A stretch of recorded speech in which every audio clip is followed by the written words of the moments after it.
पैसों का धौंस मत जमाया करो, इतने पैसे तो मैं भी कमा सकता हूँ। रिसेंटली मैं एक क्लास 12th के स्टूडेंट को काउंसल कर रहा था क्योंकि मुझे पता लगा था कि उसने अपनी मॉम को बोला था कि अपने पैसों का धौंस मत जमाया करो, इतने पैसे तो मैं भी कमा सकता हूँ। क्योंकि उसकी मॉम ने ऑनेस्टली देखा था कि वो पढ़ाई में इतना प्रोडक्टिव नहीं हो रहा और सिर्फ 1-2 बार उसको बोला था कि पढ़ ले।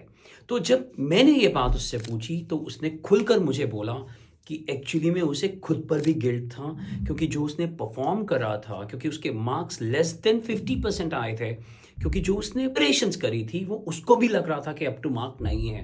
बट एक फ्रस्ट्रेशन उसकी खुद की थी, एक उसको ये समझ नहीं आ रहा था कि जो सब्जेक्ट वो पढ़ रहा है उसकी एक्चुअल एप्लीकेशंस क्या हैं। वो मैथ्स पढ़ रहा था। तीसरी बड़ी बात कि जब बार बार उसे बोला गया कि हाँ, उसको अपने पे भी गिल्ट था, उसको टॉपिक का समझ में नहीं आ रहा था और बार बार मॉम और डैड उसको प्रेशराइज कर रहे थे। तो इन तीनों चीज़ों की वजह से ब्रेकिंग द ग्लास का कॉन्सेप्ट आ गया और उसने उल्टा सीधा बोल दिया। बाद में जब मैंने उसे बोला कि अपनी मॉम को हक करो तो उसने हक करा और चीज़ें बहुत नॉर्मल हो गई। पर इस चीज़ से ये समझ में आया कि जो हमें दिख रहा है वास्तविकता वो नहीं है, उसके पीछे भी बहुत निशानियां हैं जिनको जेनजीज के लिए हमें सॉल्व करना ही होगा। एक बार आप उनसे प्यार से बात करो और देखो वो आपकी बात बहुत आसानी से सुन लेते हैं।